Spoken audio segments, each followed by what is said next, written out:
अस्सलाम वालेकुम स्टूडेंट्स। बेटा today's topic is physical properties of alkenes. Physical properties हम ऐसी प्रॉपर्टीज़ कहते हैं जो उसकी फ़िज़िकल अपीयरेंस से रिलेट हों या दिखने से हमें पता चल रहा हो कि इसके अंदर प्रॉपर्टीज़ कौन कौन सी डेवलप हो रही हैं, उनके अंदर क्या ट्रेंड चल रहा है। सबसे पहले हम कहते हैं कि first member of alkene, first member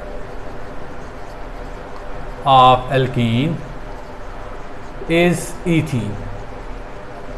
This is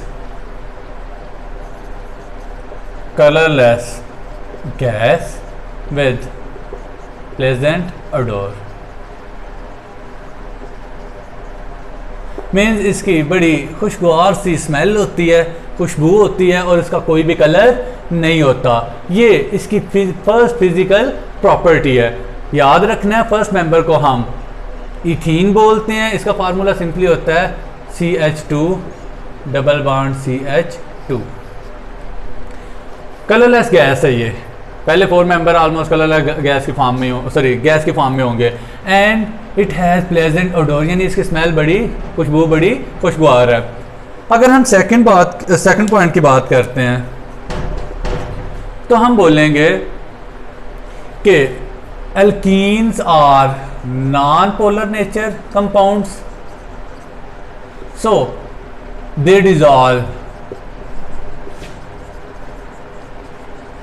in non-polar solvents. in 9th class में आप पढ़ चुके हो like dissolve like। अगर हम थर्ड पॉइंट को डिस्क्राइब करें तो हम बोलेंगे first member ethene is less denser then air. इसका क्या मतलब होता है? दो चीज़ें अगर दोनों की डेंसिटी को कंपेयर किया जाए तो डेंसिटी मैंने आपको बड़ी दफ़ा डिस्क्राइब किया है कि हम देखते हैं कि पार्टिकल कितने कंपैक्ट है पर यूनिट एरिया दोनों सब्सटेंसेस के अंदर। तो कहता है ये गैस जो है ये एयर से कम डेंस है। जो चीज़ें कम डेंस होगी डेफिनेटली वो एयर के ऊपर वाली साइड पे ऊपर वाली लेयर में फ्लॉट करने की कोशिश करेंगे या एयर को छोड़ के हमेशा ऊपर जाने की कोशिश करेंगी। तो इसकी डेंसिटी भी एयर से कम है तो डेफिनेटली ये भी ऊपर को मूव करने की कोशिश करेगी। अच्छा, इसके बाद हम फोर्थ पॉइंट को डिस्क्राइब करेंगे। फोर्थ पॉइंट में कहता है दे आर फ्लेमेबल,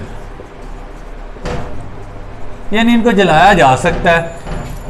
जलाने से अगर कंप्लीट कंबस्टन हम करते हैं तो कंप्लीट कंबस्टन बिल्कुल एल्केन्स की तरह होगी।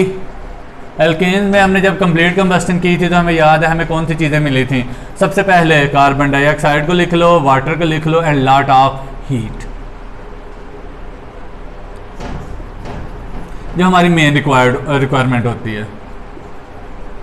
लेकिन एक बात है, कहता है कि ये एल्कीन जो होती हैं जब ये बर्न होती हैं इनका फ्लेम ज़्यादा स्मोकियर होता है। मेन अगर हम एल्कीन सेम कार्बन एटम वालों को अगर हम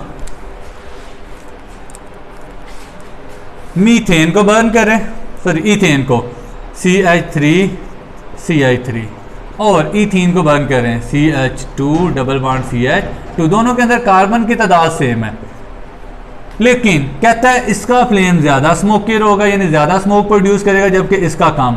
अगर हम C4H10 या फिर C4H8 को ले लें, दोनों के अंदर कार्बन की तादाद 4 है, लेकिन ये एल्केन है ये एल्कीन है तो इसका फ्लेम ज़्यादा स्मोकियर होगा। लास्ट पॉइंट हम बात करते हैं मेल्टिंग पॉइंट और बॉइलिंग पॉइंट की। Melting point and boiling point.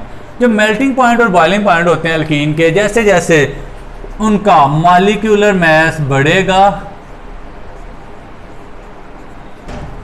या उनका साइज बढ़ेगा, उनके melting point and boiling point will increase. By increasing molecular mass or molecular size of alkene, their melting and boiling point will increase.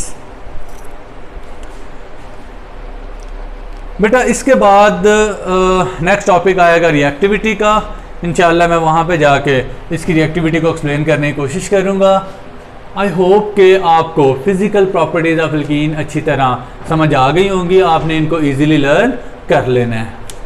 Thank you, अल्लाह हाफिज़।